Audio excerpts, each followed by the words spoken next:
महाराज या अभंगाद्वारे नमूद करतात, ज्या दिवशी आयुष्याची माळ तुटत असते त्या दिवशी सर्व पसारा ठरतोय. तुटला आयुष्याचा दोरा, येर वाऊगा पसारा, तो पसारा ठरतोय. भगवान वागेश्वराच्या कृपेने, दत्तप्रभूंच्या कृपेने तुमच्या पुढे बोलण्याचा प्रयत्न करेल. आजचा हा दशक्रिया विधीचा प्रसंग आहे. स्वर्गीय आनंदराव अप्पा पांडुरंग जगताप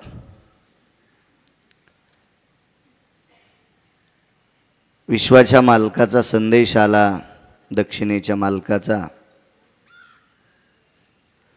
आणि स्वर्गीय अप्पांना इहलोकातली यात्रा सोडावं लागली. उपजल्या पिंडा मरण सांगाते, आपला जन्म मृत्यू लोकात झालाय. याच्याकरता प्रत्येकाला जावंच लागतं. आया सो एक दिन आना पडेगा, किराये का घर तो खाली करना ही पडेगा. आपण किरायानं घेतलंय.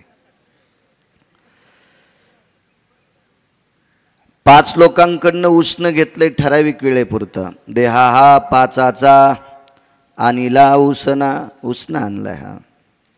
आणि उसनी वस्तू परत करावी लागत असते. व्यवहारातल्या ज्या वस्तू आहेत ते तुम्ही परत करणार नाहीत. काही माणसं आडदांड असतात, आरेराईतले असतात, तरेबाजीतले असतात, स्वतःच्या शक्तीचं पैशाचं बळ दाखवून एखादी वस्तू परत करणार नाहीत. मी देणार नाही त्याला, तो काय करील माझं. हा झाला बाकीच्या व्यवहारातला प्रश्न. पण हे 5 लोकांकडनं घेतलेलं शरीर हे द्यावंच लागतंय. कारण पंढरीतल्या मालकाने आणि काशीतल्या मालकांनी अशा माणसाकडं सांभाळायला दिले की त्याच्यासारखा रगील जगात कोणी नाहीच. तो दक्षिणेचा राजा आहे. देह हे काळाच्या स्वाधीन केले. आणि काळाला, त्या यमाला नाही, त्या यमाशी करुणा. एखाद्या व्यक्तीचं आयुष्य संपल्याच्या नंतर काही काम शिल्लक आहे का, त्यामुळं काही अडतंय का, काही प्रापंचिक लोकांची नड भागत नाही का, याचा काही विचार यमाला नसतो. यमाला एकच कळतंय, फक्त आयुष्य संपलंय, आता घेऊन जायचंय. तुम्ही मी ठराविक वेळेपुरतं दुःख व्यक्त करणं, माईकवर बरेच लोक बोलत असते श्रद्धांजलीच्या बाबतीत. ते गेले, ते असे झाले, ते आमके झाले, ते तमके झाले. एक सूचना लक्षात असावी, या मृत्यूलोकामध्ये जीवदशेला आलेल्या प्रत्येक व्यक्तीला जावंच लागतंय. एखादे महाराज असतील, ते काही सात्विकपणामध्ये भावप्रदर्शन करीत असतील, तो भाग चुकीचा आहे. कारण या मृत्यूलोकामध्ये विटेवरचा मालक जर जीवदशेला आला तर त्याला आणि आपल्याला नियम सारखे येतं. ये रती पामर जीव किती, देवाला सुद्धा थांबता येत नाही. मग तुम्ही आम्ही कोण आहेत. माशी पाखू पाखडे तो हे सरे, डोळ्याचं वरचं पापण खालच्या पापणाला चिटकतंय, तितकं आयुष्य सुद्धा आपल्याला मागता येत नाही. हा नियतीचा नियम आहे. तद्वत न्यायानं आयुष्य संपलं आणि दक्षिणेच्या मालकाचा स्वर्गीय आनंदराव अप्पांना निरोप आला आणि त्यांना इहलोकातली यात्रा सोडावी लागली. आपल्या प्रापंचिक जीवनामध्ये, व्यावहारिक जीवनामध्ये फारसे निरोप येत असतात. एखाद्या घनिष्ठ पाहुण्याचं लग्न असेल, साखरपुडा असेल, वास्तू असेल, अजून काही कार्यक्रम असतील, बारसा असेल, असे खूपसे काही सुखद दुःखद निरोप येतात. कधी कधी आपल्या या प्रापंचिक व्यावहारिक जीवनामध्ये कामाची रेलचेल असली आबा की माणूस टाळतो, जाऊ द्या आता नाही शक्य आपलं जाणं, होऊ शकत नाही, अंतर दूर आहे, आपण टाळू शकतो हे निरोप. पण दक्षिणेच्या मालकाचा निरोप आतापर्यंत जगातल्या कुठल्याही विद्वानाला टाळता आला नाही, एक मुद्दा.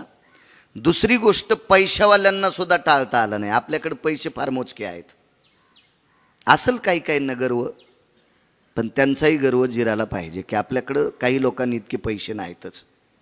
मला असं वाटतं रावणाचे तर चप्पल उचायची सुद्धा लायकी नाही. मी आत्तापर्यंत खूप गावं पाहिले, माझे 6073 गावं झाले, तर तितक्या गावात रावणाचे बुटं उचलायची लायकी असलेला मला आत्तापर्यंत माणूस सापडला नाही. रावणाचे बुटं, इतकी प्रचंड श्रीमंत रावण होता, तर पैशानं त्यानं सुद्धा यमाला जिंकू शकलं नाही. फक्त रावण सांगतोय हा 6व्या क्रमांकाचा श्रीमंत होता. त्याच्या पाठीमागं जी 5 श्रीमंत होती ना, ती फारच मोठी श्रीमंत होती. त्याच्यातला 1 नंबरचा श्रीमंत कोण असेल तर राजा भरत होते. गुरुजी, भरता इतकं श्रीमंत कोणीच नाही. जेने दिगमंडल जिंकिले, समुद्र वलयांकित राज्य केले, नाना भोग भोगिले, नाही देखिले सुरवरी. पैठणचे मालक सांगतात, विश्व जिंकलं राजा भरतानं. भोग अशी भोगली, स्वर्गाच्या सुखाच्या कल्पना आपण मोठ्या लोकांकडून ऐकतो. आळंदीतल्या मालकांनी नमूद करावं, देहूतल्या मालकांनी नमूद करावं, पैठणच्या मालकांनी नमूद करावं, नामदेवरायांनी नमूद करावं. काय स्वर्गात सुखाची रेलचेले. चिंतामणीच्या सडका आहेत, कल्पतरूची उद्यानं आहेत, कामधेनूची खिल्लार आहेत, स्वस्तिश्रियेचे ब्राह्मण आहेत, अप्सरा सुद्धा आहेत. हो, आपण टी व्हीवर पाहतो त्या नाही, त्या सुद्धा तिथं आहेत. मला असं वाटतं ते आत्तापर्यंत कुणालाही प्राप्त झाल्या नाही. मग एवढं सुख असताना या सुखाच्या पलीकडचं सुख प्राप्त केलं राजा भरतानं. 1 नंबरचा श्रीमंत सांगतोय, रावण 6व्या क्रमांकाचा आहे. राजा भरताच्या कुठल्याच पासंगाला रावण पुरत नव्हता. आपल्याला जास्त रावणच माहीत आहे.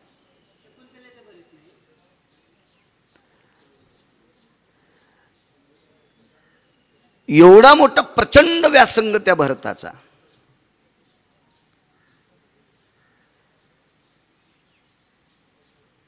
त्याही भरताला जावं लागलं. मोठी किती भरत लक्षात घ्या.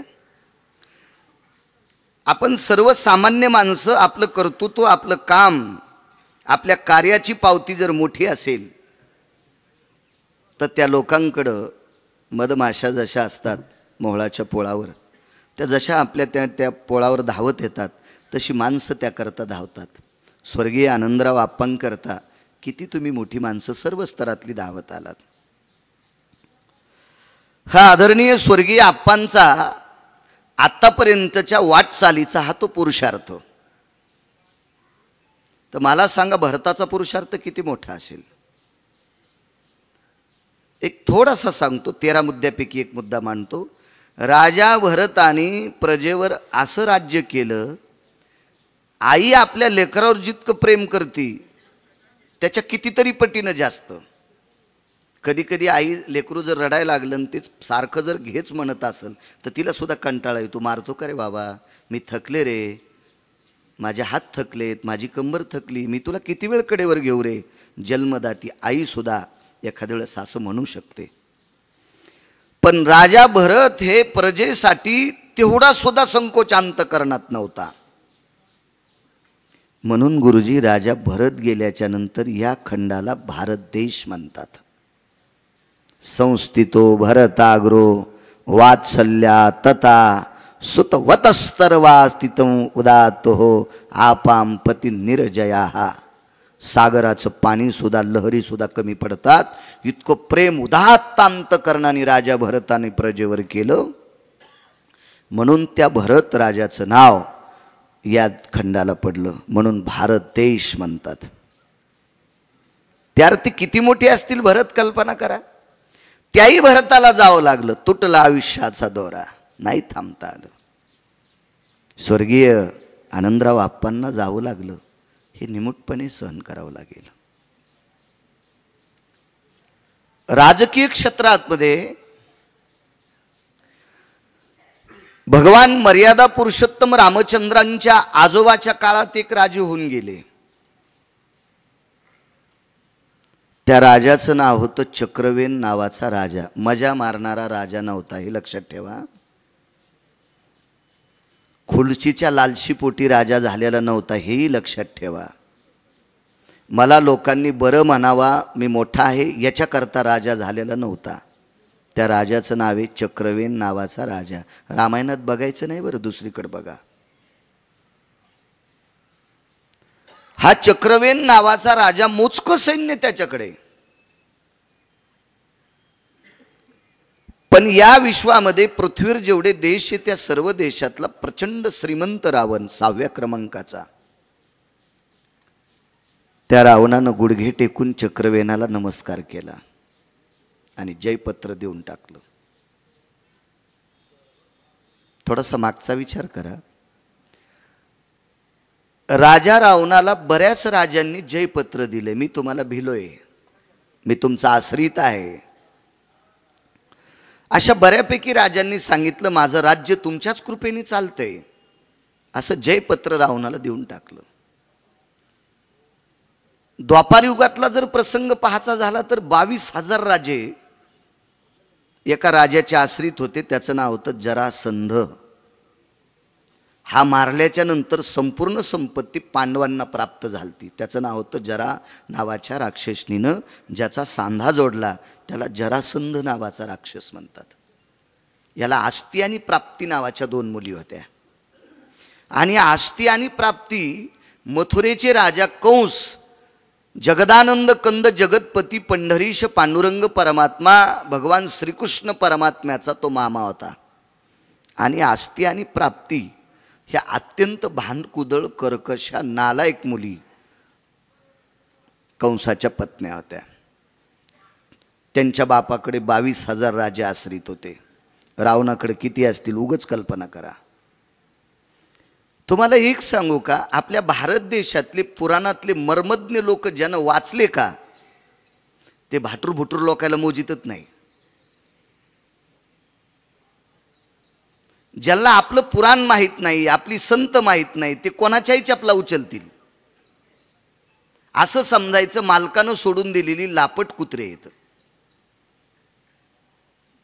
कधी कधी मोठ्यांचा आश्रय घेतला पाहिजे. एवढा मोठा प्रचंड श्रीमंत रावण, ज्याच्याकडे 127 विद्वान होते, 127 विद्वान. आतापर्यंत 127 विद्वान भरताच्या व्यतिरिक्त रावणाच्या व्यतिरिक्त कोण्याच राजाकडे नव्हते. महाराज छत्रपती शिवाजी महाराज सुद्धा रावणांचं चरित्र वाचायचे. त्यांना सुद्धा रावणाच्या बाबतीत हेवा वाटायचं की रावण तितका विद्वान होता. चुकला फक्त रावण एका गोष्टीत. रावणाच्या जीवनात 9 गोष्टीचा प्रघात झाला, त्याच्यातल्या 2 सांगतो. एक, रावण अतृप्त होता. म्हणजे 33 कोटी देवता बंदिस्त टाकल्या तरी त्याला असं वाटत होतं आता काय बंदिस्त करावं मी मोठं व्हावं. हे अतृप्त आत्मा. 2 एकरवाल्यानं जर 150 एकर जमीन घेतली ना मामुनी आबा, शांत बसावं का नाही, त्याला वाटते बंद शिवार मॅच घ्यावं आणि सगळ्या लोकांनी माझ्याकडे कामाला राहावं. याला अतृप्त आत्मा म्हणायचं. आणि विश्वाचा मालक एक असा मालक आहे, त्यानं आतापर्यंत संपत्तीच्या बाबतीत तृप्ती ही कोणाचीच होऊ दिली नाही. कुणाचीच होऊ दिली नाही, कुणाचीच नाही. तर रावणाची कशी? रावणाच्या 9 गोष्टीपैकी ह्या एक सिद्धांत. आणि एक दुसरा सिद्धांत, रावणाला 80,000 सुंदर पत्न्या असताना एका विशिष्ट पवित्र स्त्रीकडे पापात्मक दृष्टीनं त्यानं पाहिलं, म्हणून रावणाचा क्षय झाला. 9 पैकी 2 गोष्टी. बाकीच्या घरी गेल्यावर बघा, बघत जा. कारण तुम्ही जितकं घरी घरी अभ्यासतान का, तितके आमची लोक सुद्धा नीट प्रवचनं, कीर्तनं, भागवत, रामायण सांगतील. तुम्ही सुद्धा अभ्यास केला पाहिजे. आणि एवढा मोठा व्यासंग असताना रावणानं चक्रवेनाच्या पुढे गुडघे टेकलेत. महाराज एके दिवशी मर्यादा पुरुषोत्तम रामचंद्रांना सुद्धा रावणाला नमस्कार करावा लागला. अशा काही पुराणातल्या खाचक गोष्टी सांगितल्या लोकांना असं वाटतं गिरगावकराच्याच गोळ्या संपल्या असतील. ऐका, समुद्राच्या तीरावर भगवान शिवजींची स्थापना करायची, जसे वागेश्वरांचं अधिष्ठान आहे तुमच्याकडे, भगवान शिवजीचं महाराज स्थापना करायची. पण मर्यादा पुरुषोत्तम रामचंद्र जंगलात होते, वनवासात होते. अशा वेळेला रामायणातली अधर्यू एक व्यक्ती होती, अत्यंत वयस्क व्यक्ती होती. त्या व्यक्तीचं नाव होतं जामवंत. आणि जामवंत हे रावणाच्या आजोबाचे मित्र होते. आणि जामवंत स्वयं रावणाकडे गेले आणि रावण सुद्धा 65 खुर्च्याचं सिंहासन उतरून खाली आला नाही. आतापर्यंत रावण कोणासाठी नाही आला. रावण फक्त 2च लोकांकरता खाली येत होता, भगवान शिवजी करता. आणि एकदाच आला फक्त जामवंता करता, पुन्हा त्यानं खुर्ची कधीच सोडली नाही. म्हणून रावणाचा क्षय झाला. राजकारणात सुद्धा जे आल्यावर काच खाली करीत नसतेत का, त्यांचं असंच होत असतं. मला असं वाटतं हे शिकण्यासाठी काही काही गोष्टी लक्षात घेतल्या पाहिजे. बऱ्यापैकी लोकांना काय वाटतं, बारक्या बुरक्यांचं आम्हाला काही कामच नाही. तसं नसतं राजे हो. मोठं सरपण कितीही चुलांगणात टाका, चुलांगण पेटत नसतं परांठे गुरुजी. ही मोठी लाकडं पेटण्यासाठी बारकाल्या काड्या सुद्धा गरजेच्या असतात. म्हणून राजकीय क्षेत्र असेल, व्यापार क्षेत्र असेल, वैद्यकीय क्षेत्र असेल, आध्यात्मिक क्षेत्र असेल, कुठलंही क्षेत्र असू द्या, त्या क्षेत्रात सर्वसामान्यांना सुद्धा तितकीच जागा असली पाहिजे, तर तो माणसं गरुडाच्या पंखानं तो माणूस उंच जात असतो.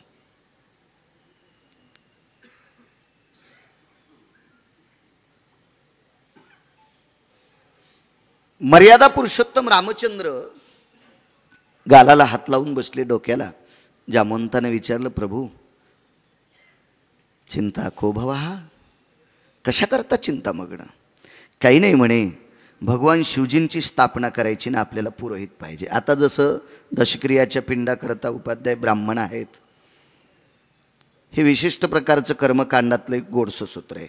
इदन्नन मम भयसितो मजदो जज्ञिरे भयस्थितातियं लुप्तपिंडा भयभासो भयजज्ञिरेन स्विता रक्तचंदनो स्थितः अरक्तपुष्पा स्थितो भयो अंगुष्टादिस्नान भयो गयव्रजनो पिंडो भयस्थितातिः जवादितिलाग्रस्थितम् अयज्ञोपवित अपसव्य सव्यान स्थितः.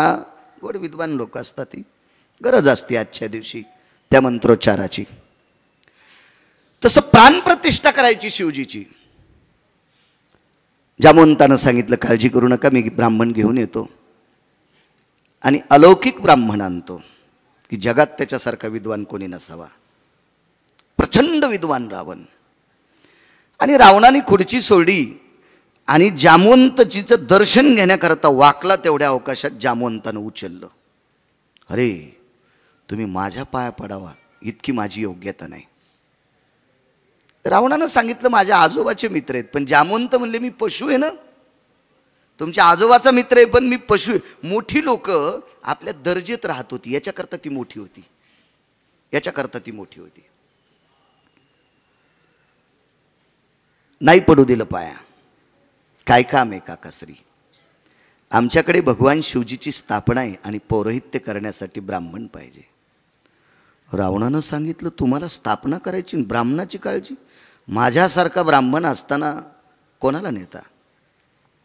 पण जामवंत थोडे खिन्न झाले. रावणाने विचारलं, तुम्हाला असं काही वाटतंय का मी काही तुम्हाला मागेल वगैरे? तो विषय नाही म्हणले, पण यजमान मर्यादा पुरुषोत्तम रामचंद्र आहेत. या यजमान मर्यादा पुरुषोत्तम रामचंद्र आहेत. आता रावण खिन्न झालाय. रावणाच्या लक्षात आलं, आपण पौरोहित्य करणार पण आपला यजमान आपला विरोधक आहे, कसं पौरोहित्य करायचं? रावणाच्या लक्षात आलं, 2 गोष्टी महत्त्वाच्या आहेत. एक, माझ्या आराध्याचं स्थापना आहे. रावणाचं आराध्य दैवत भगवान शिवशंकर होते एक. आणि दुसरी गोष्ट, माझ्या आजोबाचे मित्र आलेत, म्हणून मला ही पूजा टाळायची नाही. रावणाने होकार दिला. पण जामवंत पुन्हा खिन्न झाले. किती प्रचंड व्यासंग होता रावणाचा. 9 गोष्टीनं मातीत गेला फक्त.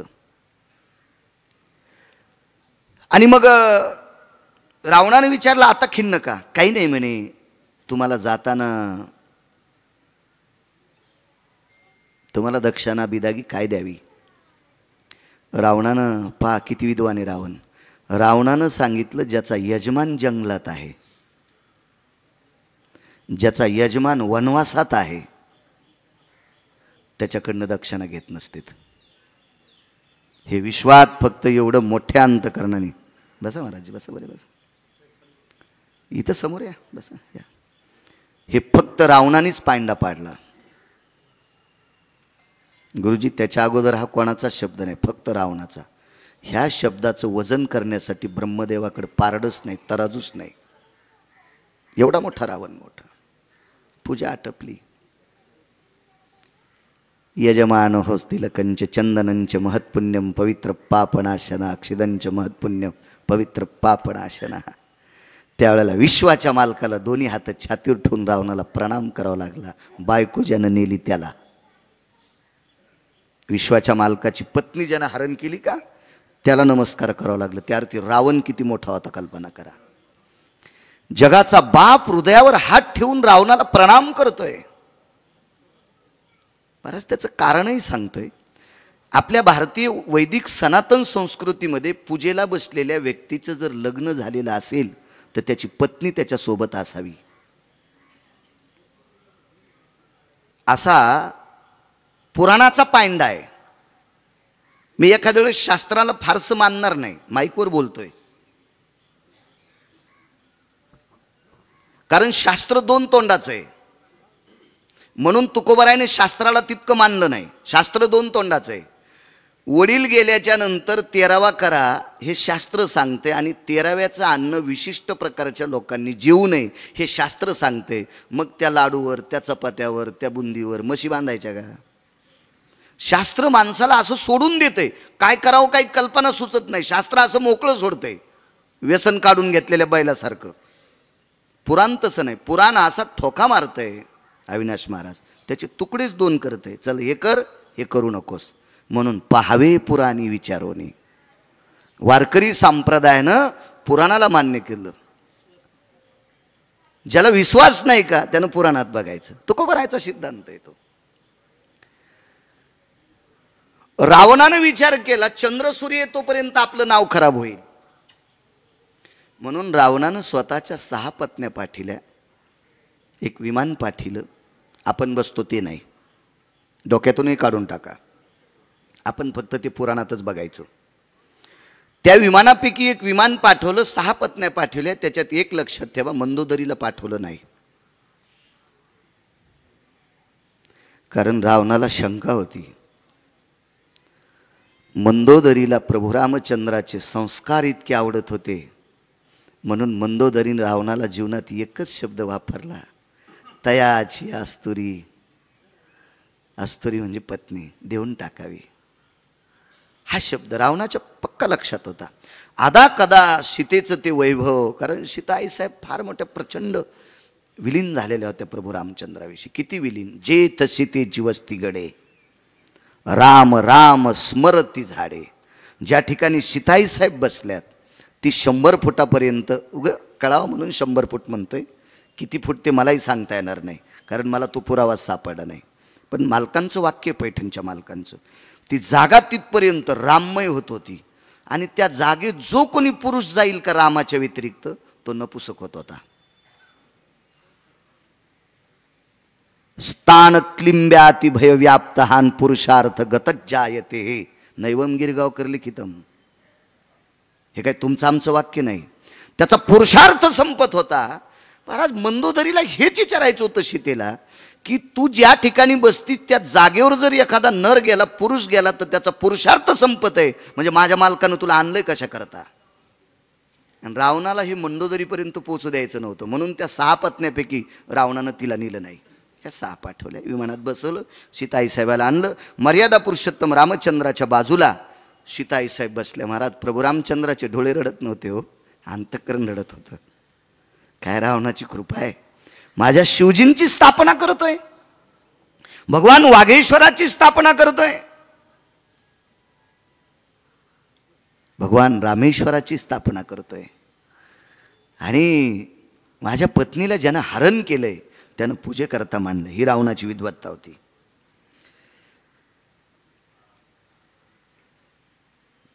रावणाला 33 कोटी देवांचा राजा इंद्र, ज्याच्या गाडीला 222 दिवे आहेत. आपल्याकडे मंत्र्यांना एक एकच होता वाटतं, आता तो पण नाही. 222 दिवे ज्याच्या गाडीला होते, तो 33 कोटी देवांचा राजा रावणाला प्रणाम करत होता. एक सोपी गोष्ट सांगू, मला जसा यजमानांच्या वतीनं महामुनी आबांनी हार घातला, तसा इंद्र रोज रावणाला हार घेऊन येत होता.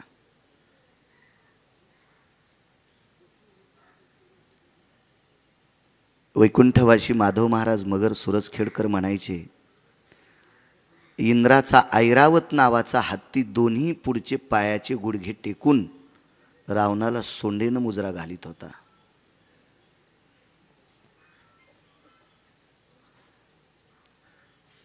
ही रावणाची अजून एक शक्ती पहा.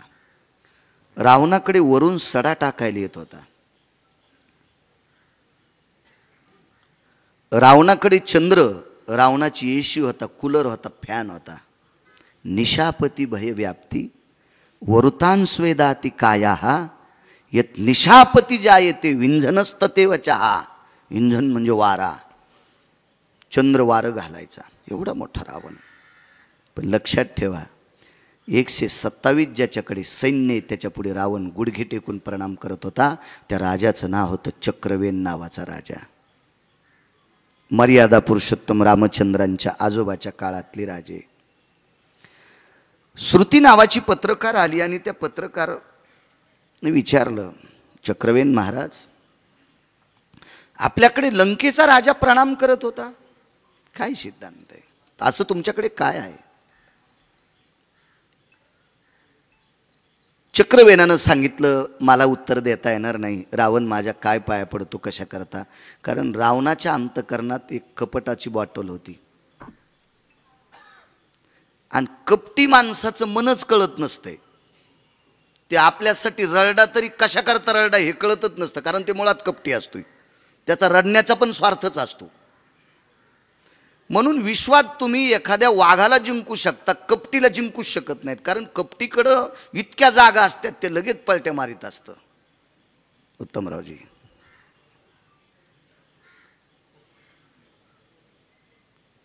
आणि रावणाकडं कापट्य होतं. रावणाकडं 6 लोक इतके कपटी होते की मर्यादा पुरुषोत्तम रामचंद्राचं हुबेहूब डोकं गेलं आणि सीतेच्या पुढं कापून ठेवलं. त्याच्यातून रक्तस्राव सुद्धा होतोय.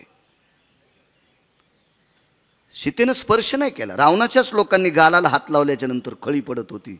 अहो, पुतळा तयार केलाय, पुतळा. आपण कपड्याच्या दुकानात पुतळे पाहतो, हुबेहूब माणसांसारखे महिलांसारखे दिसतात, पण जर त्यांना स्पर्श केला तर ते काठीण नाही ना, त्याच्यामध्ये ते जड आहेत ना. तर रावणाकडं 6 कपटीपैकी एक इतका मायावी कपटी होता की त्याने हुबेहूब चेहरा केला. ह्या चेहऱ्याला बघून जगज्जननी सुद्धा थकीत झाली. पण त्या एकच चूक केली त्या कपटीनं की प्रभू रामचंद्राच्या डोळ्यातून एक पाण्याचा थेंब असा गालावर आलता. आणि सीताई साहेबाला आता कोणाला आपल्या मालकाचं डोकं कापून आणले, त्यावेळेला त्या देशातली स्त्री आहे, ती पवित्र स्त्री, भावनिक आहे.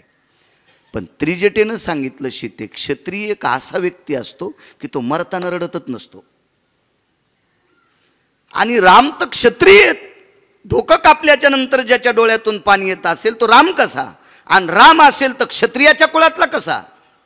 मग सीतेची भावना थोडीशी शांत झाली की आपल्या मालकाचं डोकं नसेल.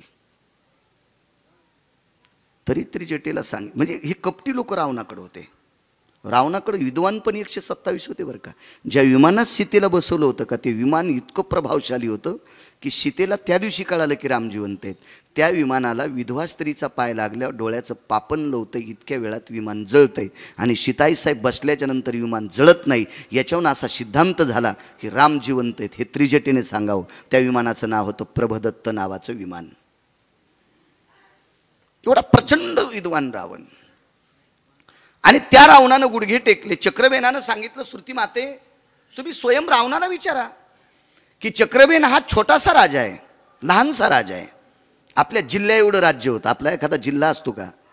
पुणे असेल, अहिल्यानगर असेल, संभाजीनगर असेल, जालना असेल, आमचा परभणी असेल, एका जिल्ह्या एवढं त्याचं राज्य. आणि तेवढ्या मोठ्या छोट्याशा राजाला रावण गुडघे टेकून, ते पण समुद्रात, 16 प्रधानासह. रावणाला 16 प्रधान होते.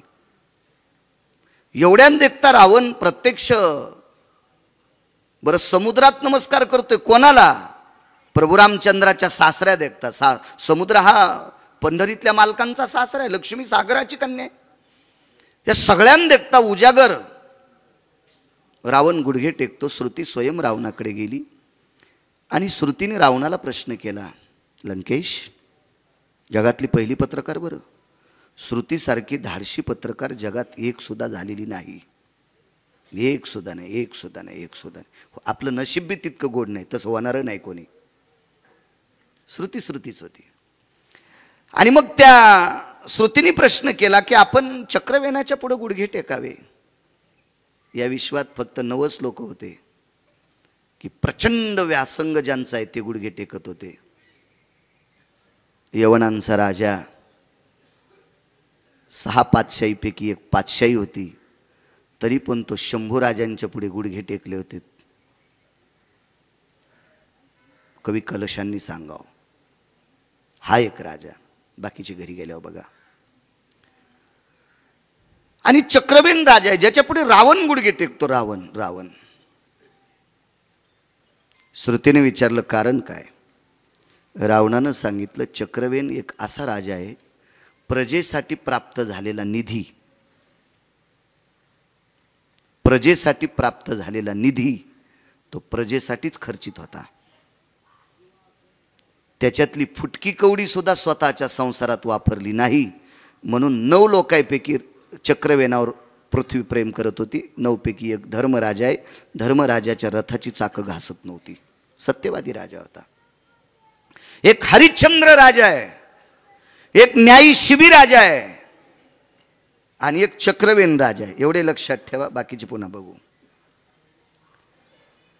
आणि म्हणून ह्या चक्रवेणानं जे मनात आणलं ते होतंय. त्यानं एक लंकेची प्रतिकृती केली आणि ती जर समुद्रात टाकली तर खरी लंका समुद्रात पडते. एवढा मोठा भक्तीचा व्यासंग चक्रवेणाचा होता. म्हणून मी त्याच्या पुढे गुडघे टेकत होतो. श्रुतीचे डोळे भरून आले. काय पत्रकार होती श्रुती.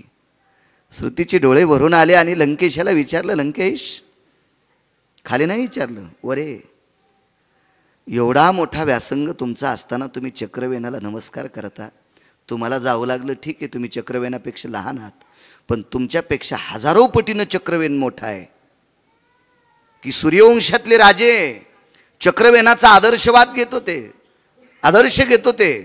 राजा अजराजा, राजा दशरथ, कालांतरानं मर्यादा पुरुषोत्तम रामचंद्रांनी सुद्धा चक्रवेणाचा आदर्श घेतला. मग या सृष्टीचा करता, जगाचा बाप तुम्हाला आणि मला इथं किती दिवस ठेवायचंय आणि आपला कोण्या दिवशी हा विधी करायचा आहे. आता जो विधी चालू आहे का, हा विधी आपला कोण्या दिवशी करायचा, ज्याच्या हातात आहे त्याला जगाचा बाप म्हणतात. तो जगाचा बाप सुद्धा चक्रवेणाचा आदर्श घेत होता. राजे हो, त्या चक्रवेणाला सुद्धा थांबता आलं नाही. तुटला आयुष्याचा दोरा, येर वावगा पसारा. त्या चक्रवेणाला सुद्धा जावं लागलं. कल्पना करा, त्याच्या चक्रवेणाच्या जर आयुष्याची माळ तुटली असेल तर स्वर्गीय आनंदराव आप्पा, पांडुरंग जगताप यांच्याही आयुष्याची माळ आज 10 दिवसापूर्वी तुटली. हे निमूटपणे मान्य करावं लागेल. गोडसा व्यासंग त्यांच्या जीवनात. या विश्वातली सर्वात मोठी स्वायत्त संस्था, जिचा नियम, जिचा विचार, त्या संस्थेने घेतलेला निर्णय देशाच्या पंतप्रधानाला, राष्ट्रपतीला मान्य करावं लागतं. अशी स्वायत्त संस्था एकच आहे, तिला ग्रामपंचायत म्हणतात. आणि त्याही आधिपत्यामध्ये स्वर्गीय आनंदराव आप्पा गोडसं जीवन जगले. सामाजिक क्षेत्रात, शैक्षणिक क्षेत्रात, शेतीशी नाळ असलेलं कुटुंब. आयुष्याची माळ तुटली, इहलोकातली यात्रा सोडावं लागली. या विश्वात फार फार फार आपण किती काही बसू शकत नाहीत त्यांच्या पासंगाला, तीही लोक जात राहिली. संतांचा जर व्यासंग पाहला तर विश्वाचा बाप त्यांच्या पुढे नमतो. त्यांनाही थांबता आलं नाही.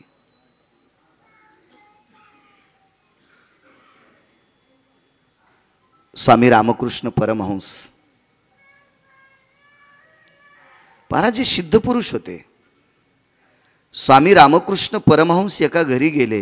आता जे बाळ रडतंय का, असं एक बाळ रडत होतं.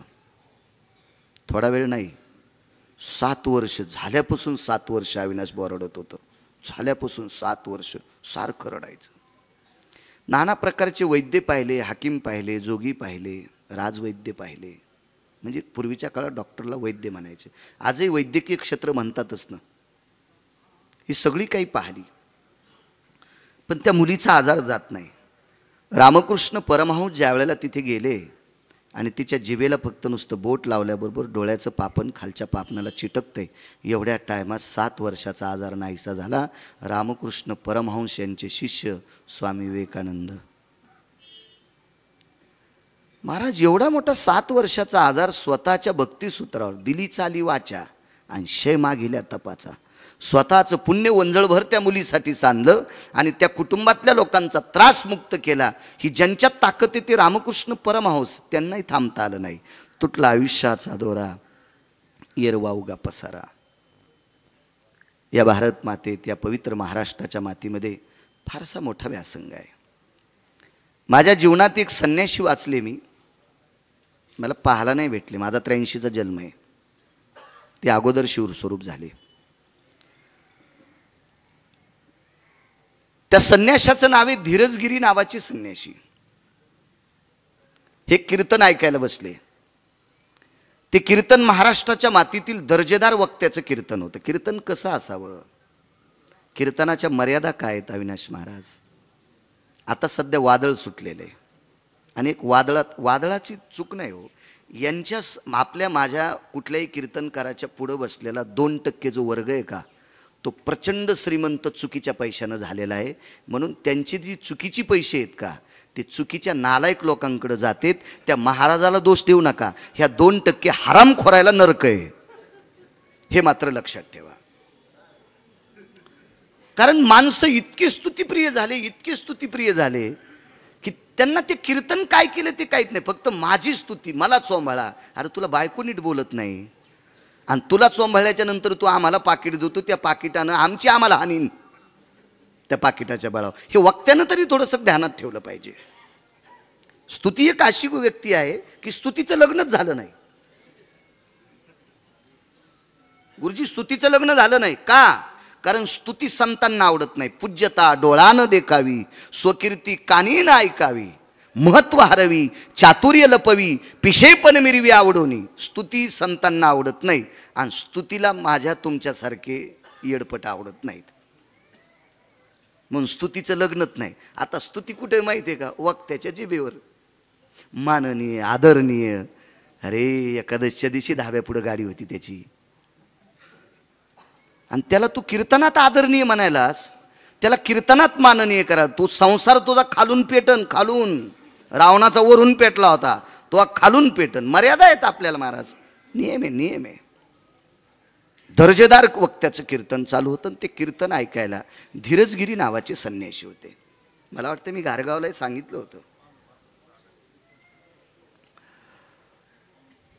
कीर्तनाची परंपरा होती, सूर्य मावळला की जय विठ्ठल घ्यायचं.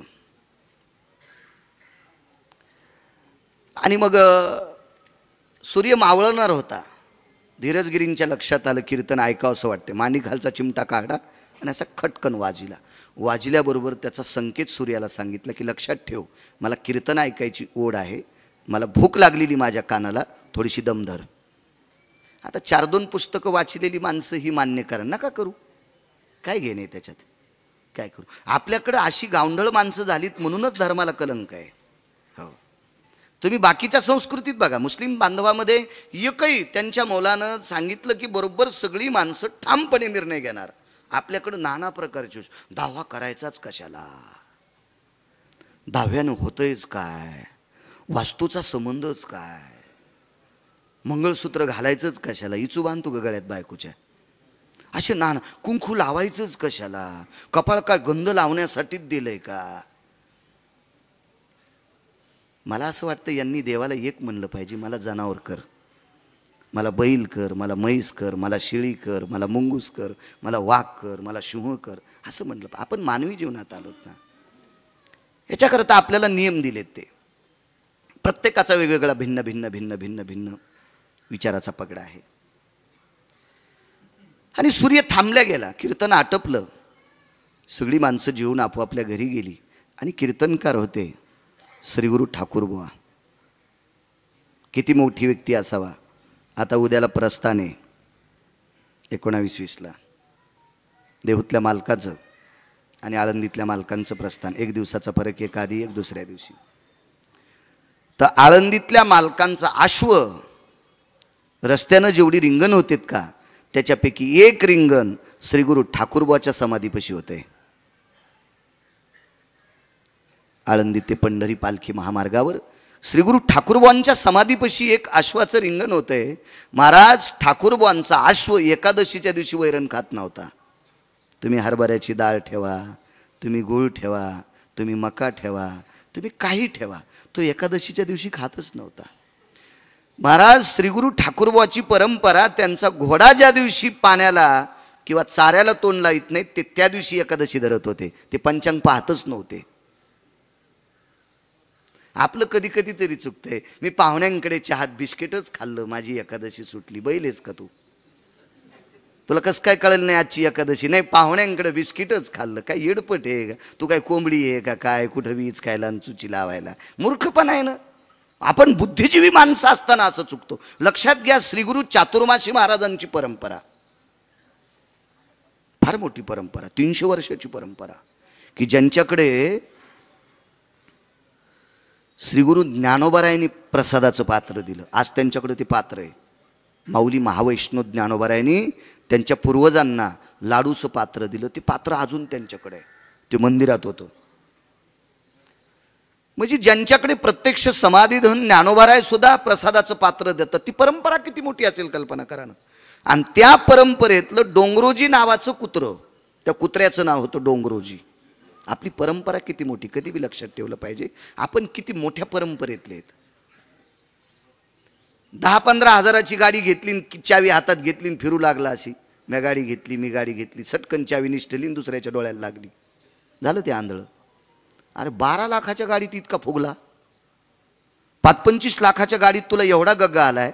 या देशातली संत विमानात बसत होती, विमानात, त्या पण ह्या टपऱ्या नाही. कृपया यात्रीगण ध्यान दीजिए, मौसम बहुत खराब है, पेटी बांध लो, असं विमान नाही. तुझं चित्रकुटी होनी येऊनी, मार्गी उद्धरिले शिमुनी, शरभंगू जाता विमानी, म्यारे प्रार्थोनी पुशिले. लावर चित्र सशे धरणाराची पोरगी ते विमान थांबवती. ते विमान मुनिश्री शरभंगूचं होतं. या शरभंगूच्या पायावर जगाचा पाप मर्यादा पुरुषोत्तम रामचंद्र लोटांगण घालीत होते. किती मोठी ही परंपरा आहे आपली.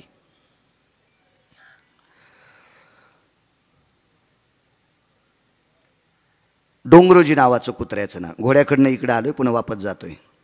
मला फक्त बोट करा बरं, वेळ संपल्याच्या नंतर. तुमचं आटपलं की मला सांगा, कारण नंतर बऱ्यापैकी लोकांच्या आदरांजल्या होत असतात. ते डोंगरोजी नावाचं कुत्रं एकादशी धरायचं. आज त्या परंपरेतला नियम आहे. अनवा नावाचं गाव, मी रात्री तिकडंच होतो. आदरणीय पाणीपुरवठा मंत्री गुलाबरावजी पाटील त्यांच्या अभिष्ट चिंतन सोहळ्यानिमित्त कीर्तन होतं. ते करून सकाळी महामुनी आबाकडे 6 वाजता आलो, स्नान केलं, इकडं आलो. तानवा नावाच्या गावाहूनच गेलो. मी खाली उतरलो, रात्रीचा वेळ होता, आणि त्या अनवा नावाच्या गावाच्या रोडलाच हात लावला आणि कपाळाला हात लावला. आमचा ड्रायव्हर म्हणला, इथं कोणता देव आहे? म्हणलं, इथं इतका मोठा देव आहे. आमच्यासारख्यानं चुका करणाऱ्या महाराज लोकांनी इथल्या कुत्र्याचा आदर्श घ्यावा. इतका मोठा देव आहे, इतका मोठा देव आहे. कारण चातुर्मासी महाराजांचं कुत्र एकादशी धरत होतं. आज तिथली परंपरा आहे, कुठल्याही समाध्यांचं दर्शन आधी घ्यायचं नाही. आधी डोंगरोजी कुत्र्याच्या समाधीचं दर्शन घ्यायचं आणि मग मधल्या साधूंचं दर्शन घ्यायचं. ही परंपरा होती महाराज, परंपरा. इतका मोठा आदर्शवाद महाराज. ह्या लोकांचा परमार्थ किती टोकाचा असेल. यांनी कुत्र परमार्थात आणलंय. कुत्र कुत्र कुत्र परमार्थात आणलंय. अविनाश महाराज आपल्या लोकांना वाटते परमार्थ मोठा झाला. नाही, डोक्यातलं काढून टाका. परमार्थाची फक्त रुंदी वाढली. उत्तमरावजी परमार्थाची फक्त लांबी आणि रुंदी वाढली, खोली वाढलीच नाही. खोली वाढलीच नाही. खोली वाढली कधी समजेल माहिती आहे का? तुम्ही किती सुधारता ते नाही म्हणायचं. खोली परमार्थाची त्या दिवशी वाढली की भजन करणाऱ्यानं तंबाखू खाचीच नाही, मग म्हणायचं परमार्थाची खोली वाढली. मृदंग वाजिणाऱ्यानं तंबाखू खायचीच नाही, मग म्हणायचं परमार्थाची खोली वाढली.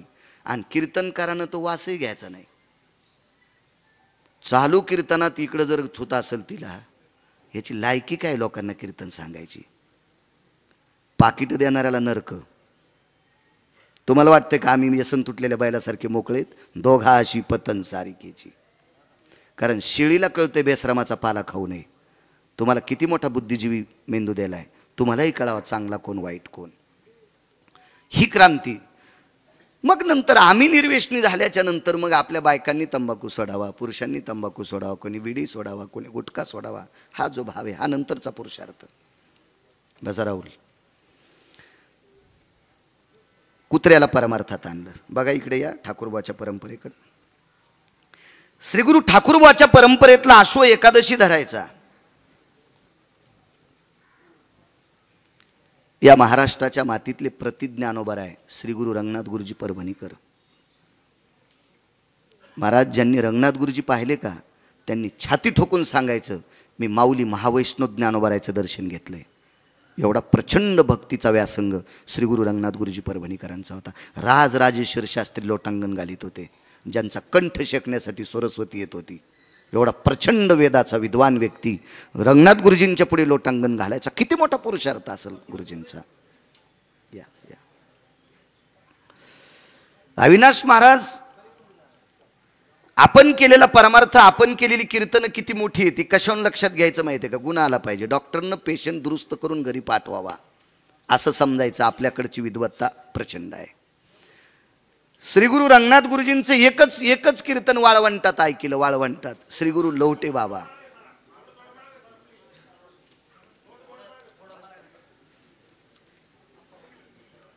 श्रीगुरु लोटे बाबांनी एकच कीर्तन ऐकलं श्रीगुरु रंगनाथ गुरुजींचं. एकच. बसा.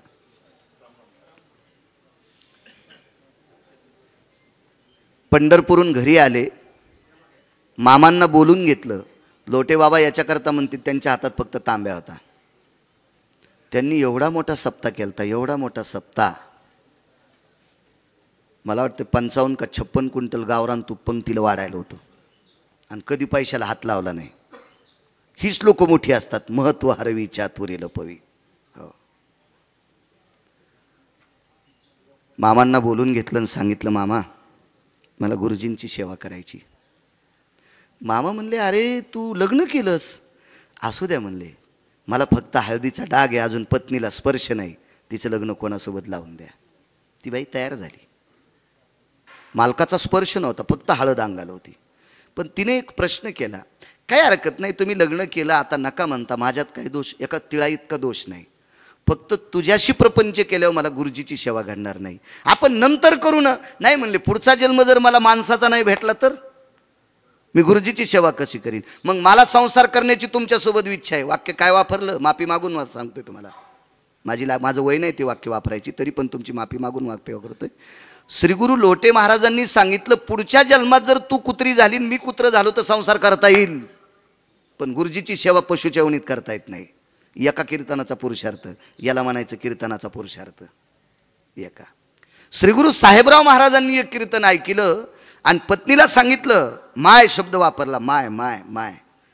महाराज हे माईकवर तर कोणाला चांगलं बोलता येते. लोकनाट्यातले लोकही तुम्हाला कुठं शिव्या देतात, आम्ही देत नाहीत. माईकवर बोलतात म्हणजे फारच चांगले असतात असतलं काही विषय नाही.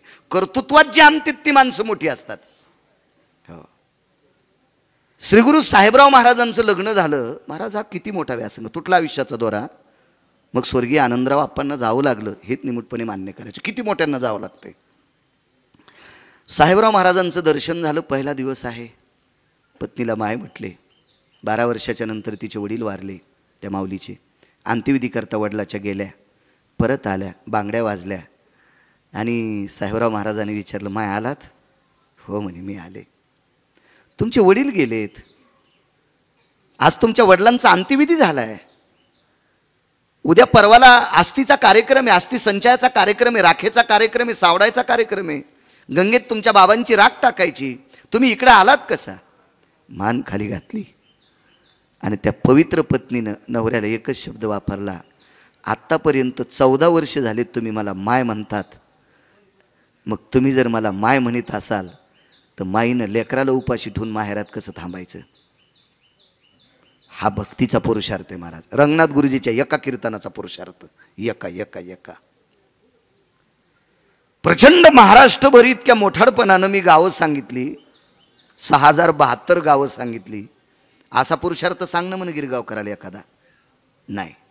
काय माय व्याली तो पुरुषार्थ आमच्यात असतो का? म्हणून तुम्हाला सांगतो, हिशोबात मागं लाग जा जरा. ज्याच्याकडे भक्तीचा व्यासंग गोड आहे का, अशा लोकांचे पाय धर जा. कोणाही महाराजाच्या पाया पडायचं नाही. पायाच पडायचं असेल तर वारकऱ्याच्या पडा. तुम्हाला वाटतं का महाराज चांगलं करील? काय करील? एका महाराजाच्या पाया पडायला पोरग नेलं. त्या बाईने विचारलं, त्या महाराजाने विचारलं, बाई माझ्या पाया पडायला तुम्ही मुलाला का आणलं? नाही म्हणले, माझा मुलगा 3 वर्ष झालं पहिलीतच आहे, तुमच्या पाया पड्यावर दुसरीच जाईल. महाराज म्हणले 20 वर्ष झालं माझ्याच पोराला डोक्याच्या गोळ्या चालू आहे. आता ज्या महाराजाच्या पोराला डोक्याच्या गोळ्या चालू आहेत ते तुमचं पोट्ट नीट करीत असतं होय. तुमच्या गोळ्या संपल्यात, तुम्ही कोणाच्याही पाया पडता. ललाटम प्रपटले वशा यत पदन्यासा भय पदत पदाच्युता स्थितायाम यत पापाग्नो भय स्थिता. मूर्खांचं दर्शन घ्यायचं नाही, कारण त्याचे जे सेन्स असतात तुमच्या भाषेतले सांगतोय ते तुमच्या डोक्यात येत असताना आणि तुमच्या डोक्यातली सद्विचाराची बुद्धी मातीत जात असते. म्हणून पाया पडत असताना दर्जेदार व्यक्ती पाहायला पाहिजे. सगळ्यात मोठा मुद्दा आहे आपल्या आईवडिलांचं दर्शन घ्या. गेले असतील तर त्यांच्या प्रतिमेचं दर्शन घ्या. त्या प्रतिमा तुम्हाला आशीर्वाद देत असतील. तुका म्हणे पितृ आशीर्वाद देती आणि कल्याण विच्छिती तया कुळा. जो वाडवडीला आशीर्वाद देत असतात का तो जगातला कुठलाही महाराज देत नसतो. हा श्री गुरु साहेबराव महाराजांचा पुरुषार्थ, हा श्री गुरु लवटे बाबांचा पुरुषार्थ, हा चातुर्माशी महाराजांचा पुरुषार्थ. कुत्रे एकादशी धरते या इकडे ठाकूरबाच्या परंपरेत त्यांचं घोडं एकादशी धरत होतं. पंचांगकर्त्याचे वाद मिटवले घोड्यानं. एका पंचांगकर्त्यानं आजची टाकली, एकानं उद्याची एकादशी टाकली स्मार्थ. आणि भागवत एकादश असती, पण ती एकादशी तशी नव्हती. धरायची कोणी? संभ्रम पडला वारकऱ्यांचा. तो एकादशीचा वाद श्रीगुरु ठाकूर महाराजांच्या घोड्यानं मिटवला. आणि त्या ठाकूरबांचं कीर्तन ऐकायला धीरजगिरी नावाचे संन्याशी बसले. इथपर्यंत आलतो ना. धीरजगिरी नावाचे संन्याशी ते कीर्तन ऐकण्यासाठी बसले. आणि ठाकूरबांनी विचारलं, मला असा वेळ जास्त झाल्यासारखं वाटतं. तर ते स्मित हसले गालातली गालात. मोठी माणसं असतात महाराज, कमी बोलतात, काम जास्त असतं. आणि धीरजगिरीने सांगितलं, महाराज तुमची वाणी इतकी पवित्र होती, ती ऐकत असताना कितीतरी ऐकावंच वाटत होती. म्हणून मी सूर्याला थांबितलं. थांब 1 तास 14 मिनिटं सूर्य थांबला. 1 तास 14 मिनिटं सूर्य थांबला. महाराज त्या धीरजगिरीची पॉवर किती असेल, अधिकार किती असेल. आणि हे धीरजगिरी ज्यांचं कीर्तन ऐकताना आनंदित झाले, त्या कीर्तनकाराचा दर्जा किती मोठा असेल. पण आज त्याही कीर्तनकाराला थांबता आलं नाही, या धीरजगिरीला सुद्धा थांबता आलं नाही. तुटला आयुष्याचा दोरा. महाराज ठाकूरबांची पत्नी चौघांच्या खांद्यावर असताना, अंत्यविधीला 3 देव होते, ब्रह्म विष्णू महेश, तिन्ही माणसाच्या रूपात होते. तिनं खांद्यावर असताना पाहिलं मृत्यूच्या स्वरूपात. आणि पण लक्षात घेतलं आपले पती आहेत का म्हणून. असं डोकं उचलून पाहिलं. ते म्हणजे गिरिजा झोप ग, पड, जा आता परमपदाला, मी आहे तुझ्यासोबत. महाराज अंत्यविधीत नवऱ्याला बोलावा. त्याही गिरिजामाईला जावं. पैठणच्या गिरिजामाई वेगळ्या बरं. त्या शांतीब्रह्म एकनाथ महाराजांच्या धर्मपत्नी. त्यांचं तर 36 वर्ष लुगडं पंढरपुरातल्या मालकानं धुतला विनाश पोहा. 36 वर्ष धुतलं. 36 वर्ष. काय ताकद. तुटला आयुष्याचा दोरा, येर वावगा पसारा. 5 मिनिटात एक सांगतो. आटपलंय का?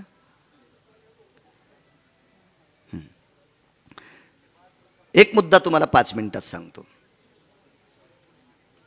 डोंगरशिळकी नावाचं एक गाव आहे मराठवाड्यामध्ये. तिथं धोंडू तात्या नावाची एक संत होऊन गेले.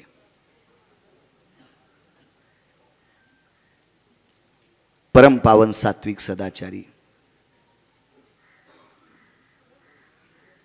एवढी मोठी त्यांची उंची. डोंगर शेळकेला धोंडू तात्या, इकडं अलीकडं बोरगावला चिन्मयानंद स्वामी. ही श्री गुरु गजानन महाराजांच्या श्री गुरु साईबाबांच्या समकालातली लोकही, स्वामी समर्थांच्या समकालातली. धोंडू तात्यांच्या वडिलांचं श्राद्ध होतं. आज जसं दाहोयाचं श्राद्ध आहे, दशक्रिया विधी आहे. आज 16 पिंडांना समर्पित करायचे आजचा जो विधी आहे. विदन्नम गताति भवाति पिंडाति लुप्ताति चाराशी शिवलकावळ्यानं. आज वर्ष संवत्सर आजच्यावर ते ज्या दिवशी गेले त्या दिवशी आर्यमा नावाचा पितर येणार आणि आर्यमा नावाचा पितर स्वर्गीय आनंदराव आप्पांना पुढच्या पितरात विलीन करून घेणार. त्याच्यानंतर उपजेते नाशे नाशिले ते पुनरपी दिशे हे घटिका यंत्र जैसे परिभ्रमेगा जीर्ण सांडीजे नूतन वेडीजे वर्षापर्यंत मासिक श्राद्ध अशा काही नाना प्रकारच्या विधी ब्राह्मण सांगतील. त्या ह्या जगताप परिवारातल्या लोकांनी त्याचं अनुकरण करावं. स्वर्गीय आनंदराव आप्पांना गोड अशा प्रकारचं वर्षभरापरता ह्या आत्म्याला चिरशांती ही नंतर प्राप्त असते, एका वर्षाच्या नंतर. ज्याला आर्यमा नावाचा पितर ज्या वेळेला आपलंसं करतो का तिथून पुढे मग ती पुढचा पिंड, पण तोपर्यंत स्थित अवस्थेमध्ये पितृगयेला गोड अशा प्रकारचं अधिष्ठान स्वर्गीय आनंदरावांना प्राप्त हो अशी पितृगयेच्या चरणी प्रार्थना करतो आणि माझ्या वाणीला विराम देतो. पुंडलिक वरदा हरी विठ्ठल श्री ज्ञानदेव माऊली ज्ञानेश्वर महाराज, श्रीमंत श्री जगद्गुरु तुकाराम महाराज की, वाघेश्वर भगवान की, अवधूत चिंतन श्री गुरुदेव दत्त, छत्रपती शिवाजी महाराज की जय, श्री गुरु जोग महाराज की जय. विठाला विठाला विठाला विठाला विठाला विठाला विठाला.